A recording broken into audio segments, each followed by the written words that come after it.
Mais si vous êtes sur place, prenez un peu d'air quand vous ferez bien, ça fait partie des directives sanitaires. Mais quand vous vous mettez debout pour vous déplacer pour aller à la toilette, là vous remettez votre masque. Tant que vous n'êtes pas en mouvement, prenez un petit peu d'air. C'est important. Bien.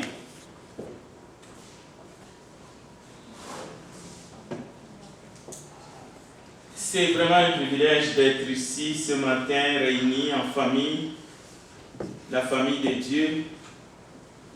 Et le moment est venu pour partager la parole. Les thèmes du message de ce matin, c'est la prédication de l'évangile des grâces. Il y a un être méchant, une créature qui s'est révoltée. Et vous voyez même dans la lecture qu'il est prêt à tout pour que la bonne nouvelle ne soit pas prêchée comme cela devrait être. Les soldats sont corrompus pour qu'ils disent que les disciples de Jésus sont allés voler son corps. Donc, il n'est pas ressuscité. Et les soldats ont reçu une forte somme d'argent et ils ont propagé ces faux messages.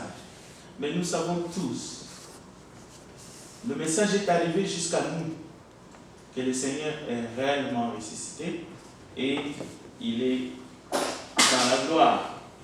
Donc, nous allons essayer de voir l'importance de la prédication de l'Évangile et parfois les obstacles qui peuvent arriver et pourquoi nous devons persévérer dans cette mission que Jésus a laissée à ses disciples et à tous ceux qui ont cru à ce message du salut, à ce message du pardon, à ce message de la vie éternelle. Vous savez, la mort, la mort physique, et c'est vrai que la mort spirituelle est beaucoup plus grave, mais la mort physique est redoutable. Il y en a même qui pensent que c'est fini une fois que ce corps tombe, il n'y a aucune espérance après la mort.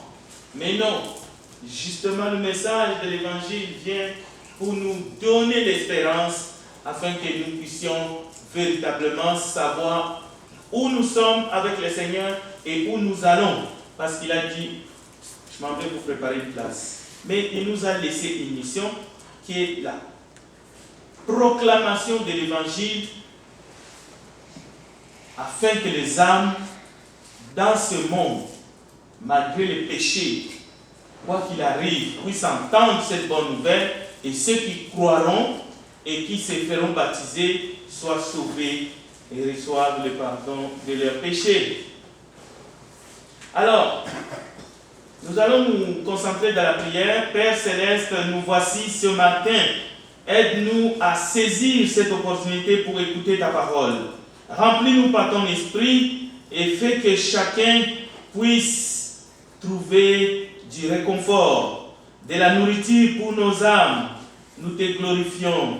Merci pour Jésus, lui qui est vivant au siècle des siècles. Nous te le demandons, Père, en son nom, Jésus, nous avons ainsi prié. Amen. La Bible nous dit, dans Éphésiens chapitre 2, c'est par la grâce que nous sommes sauvés par le moyen de la foi.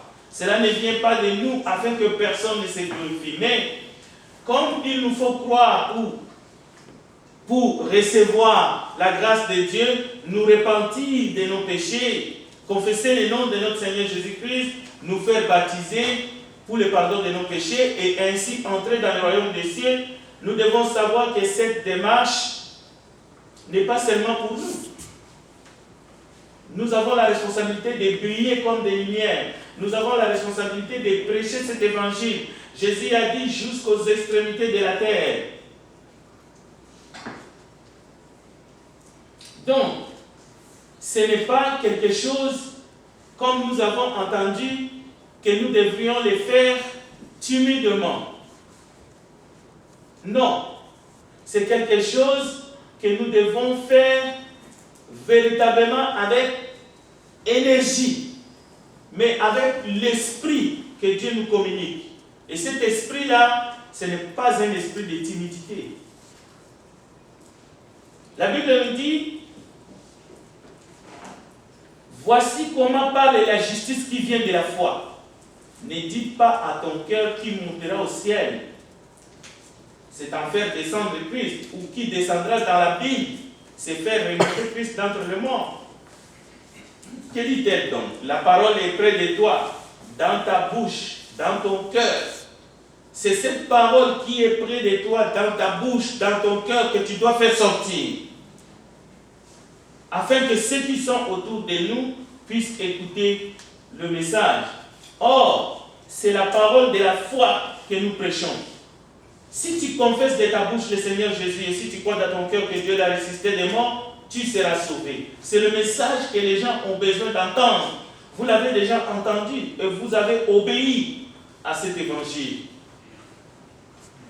Donc, c'est en croyant du cœur qu'on parvient à la justice. Il n'y a pas une autre façon. Et c'est en confessant de la bouche qu'on parvient au salut. Il n'y a aucune différence entre les Juifs, les Grecs, puisque tous ont un même Seigneur qui est riche pour tous ceux qui l'invoquent. Mais attention, car quiconque invoquera le nom du Seigneur sera sauvé. Comment donc invoqueront-ils celui en qui ils n'ont pas cru? Et comment croiront-ils à celui dont ils n'ont pas entendu parler? Et comment en entendront-ils parler s'il n'y a personne qui prêche? Et comment y aura-t-il de prédicateurs s'ils ne sont pas envoyés? Selon qu'il est écrit qu'ils sont beaux, les pieds de ceux qui annoncent la paix, de ceux qui annoncent des bonnes nouvelles. Donc, nous devons annoncer la bonne nouvelle. Nous devons annoncer, nous devons proclamer. Nous avons été envoyés. Nous ne sommes pas des usurpateurs, parce que le Seigneur a dit réellement à ses disciples, allez, faites de toutes les nations des disciples, les baptisant au nom du Père, du Fils et du Saint-Esprit. Voilà notre mission, chers frères et sœurs. Voilà ce à quoi le diable lutte, combat, pour freiner cette langue de la prédication de l'évangile. Il fera tout, comme nous venons d'entendre. Il travaille avec des hommes, il travaille avec l'argent pour financer, pour stopper l'élan de l'évangélisation dans le monde. Donc nous devons en être conscients, chers frères et sœurs. Ce n'est pas quelque chose que nous devrions rester en train de regarder comme des spectateurs. Bien entendu, annoncer le message du salut peut entraîner des réactions, incompréhension, des moqueries et même de la violence. Nous ne sommes pas les premiers, au 1er siècle. Donc, ne nous décourageons pas d'accomplir cette mission que le Seigneur Jésus-Christ a confiée aux membres du corps du Christ. Nous devons utiliser tout ce dont nous avons, notre intelligence, le Saint-Esprit qu'il nous accorde, le moyen que nous avons, afin que l'évangile puisse être prêché dans ce monde. Oui, nous n'avons pas, notre rôle ce n'est pas de convaincre les gens. C'est le Saint-Esprit qui a ce rôle-là de convaincre les gens du péché, du jugement et de la mort. Le Saint-Esprit peut amener quelqu'un à l'obéissance de Jésus-Christ, dans la confession, dans l'obéissance et dans le baptême. Mais notre rôle, c'est de fléchir les genoux, c'est de prier, d'intercéder et de proclamer le message. Et nous devons savoir cela, que Dieu a donné Jésus-Christ. C'est par le nom de Jésus-Christ de Nazareth qui a été crucifié et que Dieu a ressuscité d'entre les morts, c'est par lui que le message de l'évangile est prêché et il n'y a de salut à aucun autre, car il n'y a sous le ciel aucun autre nom qui ait été donné parmi les hommes par lequel nous pouvons être sauvés. Donc, vous êtes des messagers. Nous sommes des messagers de Christ. Il a fait chacun d'entre nous des fonctionnaires dans son ambassade. Et l'ambassade de Jésus-Christ se trouve ici-bas, sur la terre. Et nous avons reçu tous la fonction de ministre dans le ministère de la réconciliation. 2 Corinthiens chapitre 5. C'est une joie. Quelle joie de retrouver au ciel ne fût-ce qu'une personne à qui nous aurons parlé de Jésus-Christ ici-bas sur la terre. Dans 2 Corinthiens chapitre 5 verset 17, si quelqu'un est en Christ, il est une nouvelle créature. Les choses anciennes sont passées. Voici, toutes choses sont devenues nouvelles. Et tout cela vient de Dieu qui nous a réconciliés avec lui par Christ et qui nous a donné le ministère de la réconciliation. Car Dieu était en Christ, réconciliait le monde avec lui-même, en n'imputant point aux hommes leurs offenses. Donc nous connaissons ces choses. Et il a mis en nous la parole de la réconciliation. Donc cette parole est dans ton cœur. Cette parole est près de toi, dans ta bouche. C'est cette parole de réconciliation que nous devons proclamer autour de nous. Le Saint-Esprit va convaincre les gens du péché, du jugement, tout ce que vous voulez. Mais nous devons proclamer. Le verset 20, 2 Corinthiens 5, verset 20. Nous faisons donc les fonctions d'ambassadeurs pour Christ, comme si Dieu exhortait par nous. Nous vous en supplions au nom de Christ, soyez réconciliés avec Dieu. L'ambassadeur pour Christ, celui qui a la fonction d'ambassadeur, ce n'est pas seulement celui qui parle devant vous ce matin, mais vous, si vous êtes né de nouveau et que vous êtes une nouvelle créature, homme ou femme, vous êtes ministre de Dieu dans le ministère de la réconciliation, ouvrez la bouche et dites que Jésus-Christ est ressuscité, il est vivant et il pardonne le péché du monde. Donc c'est ça le ministère. Donc on ne doit pas continuer à vivre dans ce monde des chrétiens qui s'ignorent, qui s'oublient. Donc nous devons faire le travail de notre Seigneur. Il nous a confié cette mission. Et si vous lisez dans 2 Corinthiens chapitre 6, vous allez voir, les temps sont mauvais, d'accord, mais nous travaillons avec Dieu. 2 Corinthiens chapitre 6 à partir du verset 1. Puisque nous travaillons avec Dieu, nous vous exhortons à ne pas recevoir la grâce de Dieu en vain. Car il dit, au temps favorable, je t'ai exaucé. Au jour du salut, je t'ai secouru. Il t'a secouru. Et tu es une nouvelle créature en Christ Jésus. Tu es une pierre vivante dans l'édifice, le corps du Christ.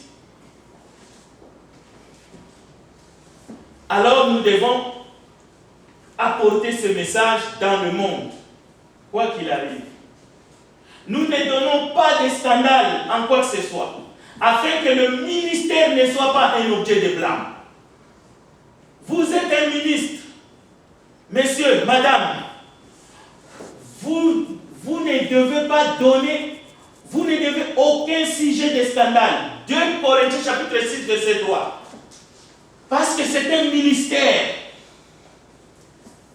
Nous nous rendons à tous égards recommandables comme serviteurs et servants de Dieu, par beaucoup de patience, dans les tribulations, dans les calamités, dans les détresses, sous les coups, dans les prisons, dans les troubles, dans les travaux, dans l'éveil, dans les jeûnes, dans la pureté, dans la connaissance, par la longanimité, par la bonté, par un esprit saint et par une charité sincère.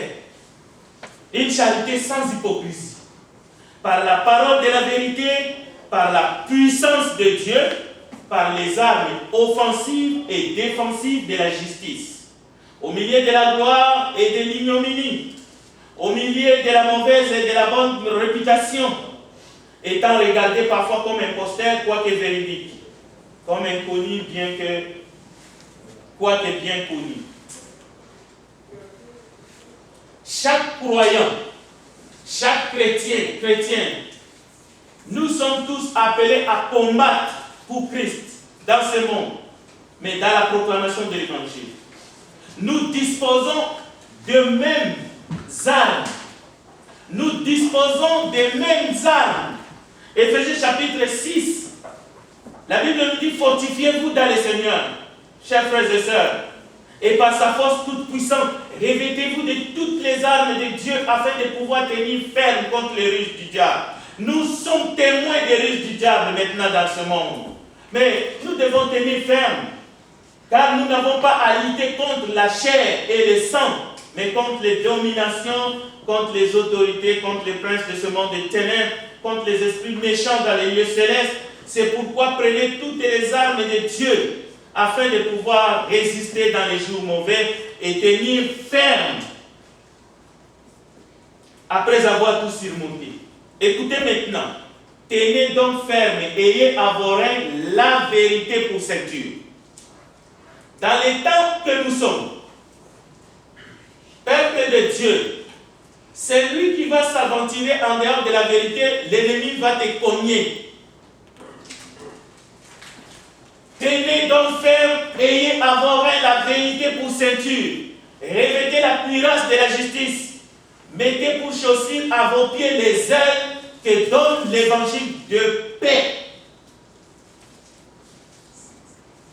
Proclamons l'évangile, quoi qu'il arrive.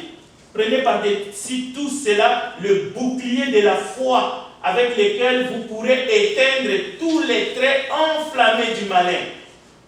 Et prenez aussi les casques du salut et l'épée de l'esprit qui est la parole de Dieu. Dans ce temps-là, celui qui va tenir la parole de Dieu survivra. Il héritera le royaume et la vie éternelle. Mais celui qui ne prendra pas l'épée de l'esprit qui est la parole de Dieu tombera. C'est un ministère pour tous, le ministère de la réconciliation. C'est maintenant ou jamais. Hommes et femmes.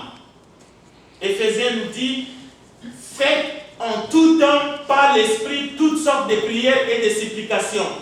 Veillez à cela avec une entière persévérance et priez pour tous les saints.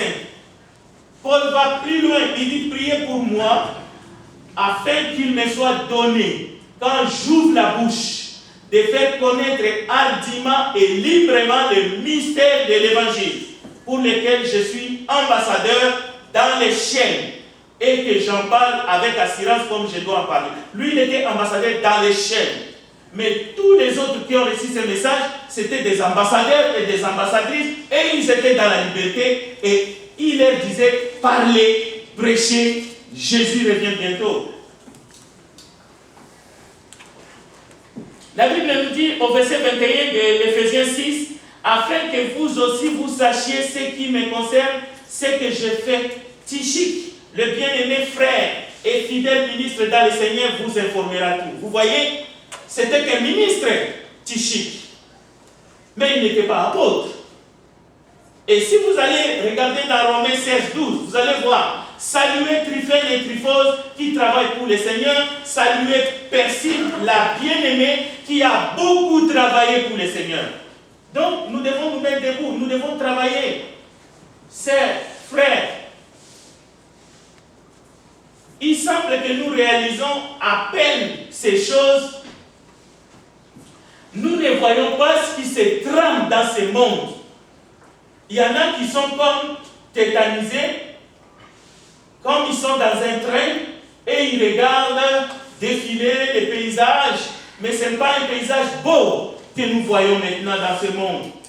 Est-ce que nous réalisons que nous sommes réellement en guerre, mais une guerre spirituelle qui s'est déclenchée, pas seulement depuis ces 5 derniers mois, ça fait un bon bout, ça fait même des siècles.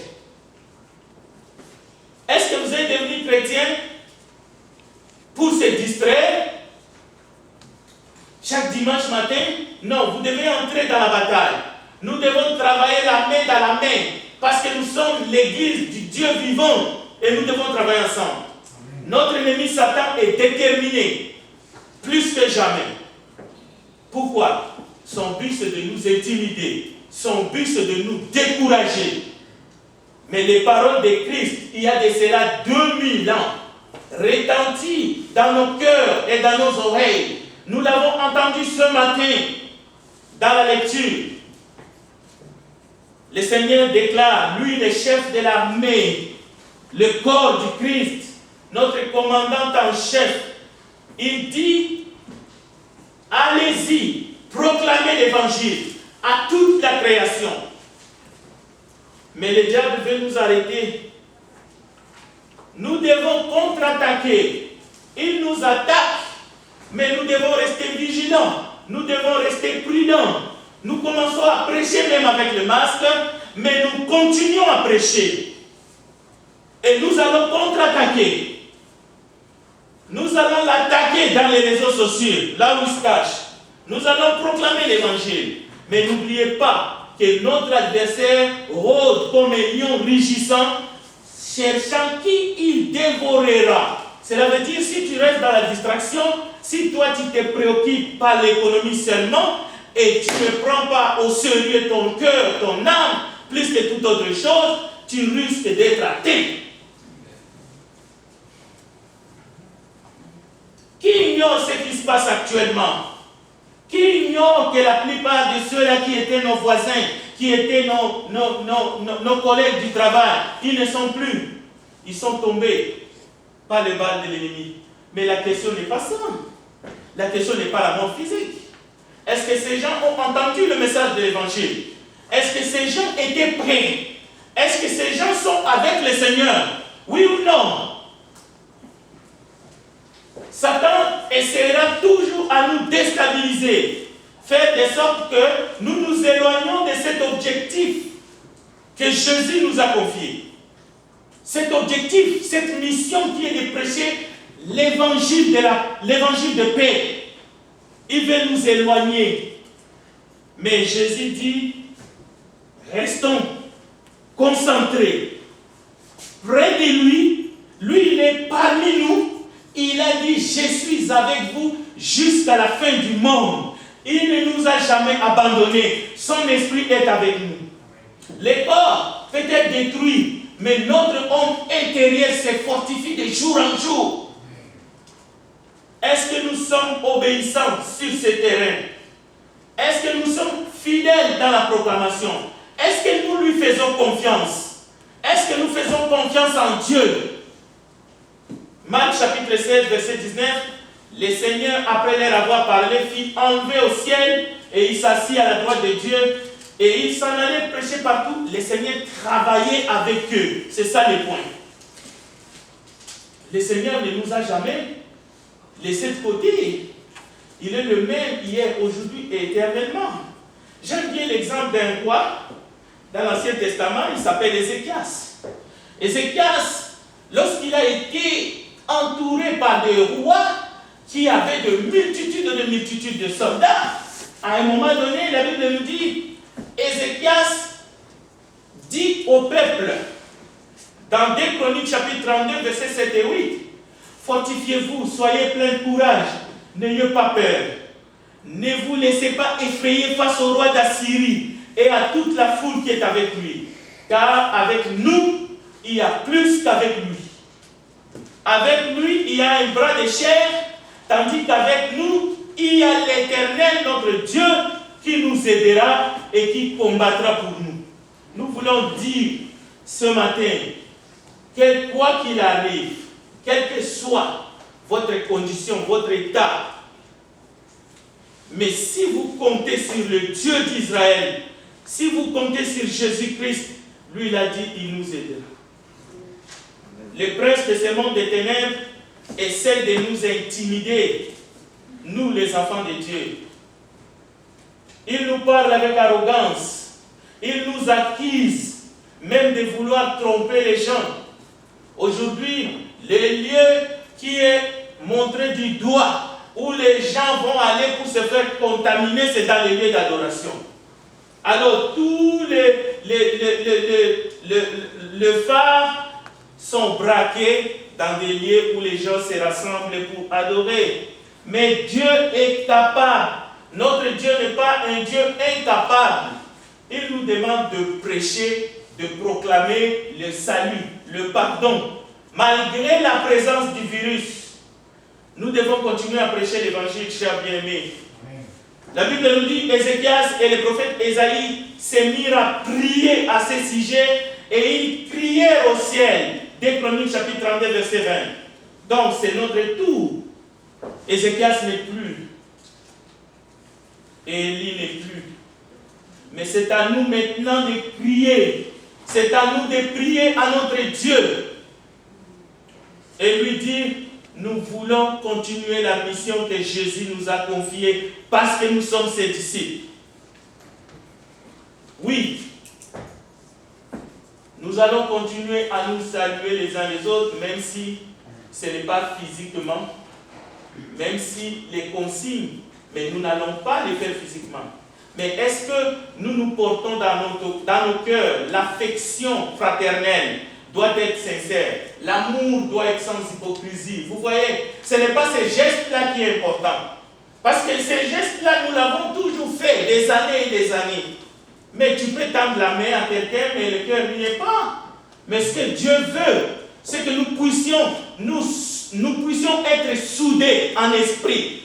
Parce que l'Église, c'est le corps du Christ. L'amour doit être véritable. Nous devons travailler ensemble pour prêcher ce message qui est un message de paix. Voilà 5 mois, nous étions confinés. L'ennemi a cru que nous allions cesser, comme certains l'ont fait. Ils ont baissé les bras. Ils n'ont rien fait pendant 5 mois. Mais, écoutez, le diable se trompe et se trompera toujours. Vous avez vu, nous étions actifs. Et ça, c'est à féliciter. Parce que rien ne peut arrêter l'Église du Dieu vivant. Et rien ne peut taire les chrétiens qui sont animés par l'Esprit de Dieu. Nous allons prêcher l'Évangile jusqu'aux extrémités de la terre. Et c'est ça que le monde a besoin. Alors ces soldats qui ont reçu l'argent, ils ont cru qu'ils vont polluer le monde en disant Jésus n'est pas ressuscité, ses disciples sont venus voler son corps. Ils ont échoué. Ils ont échoué, chers frères et sœurs.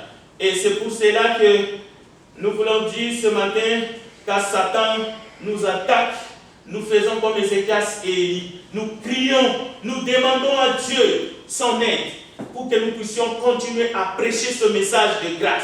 Ce matin, c'est un message d'encouragement.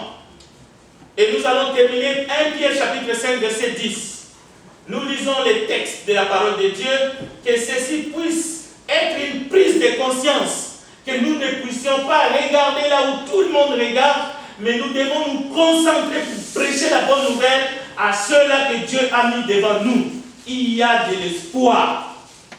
Le Dieu de toute grâce vous a appelé en Jésus-Christ à sa gloire éternelle. Après que vous aurez souffert un peu de temps, il vous rétablira lui-même, vous affermira, vous fortifiera, vous rendra inébranlable. 1 Pierre chapitre 5, verset 10. Que Dieu bénisse sa parole et qu'il vous bénisse richement. Amen.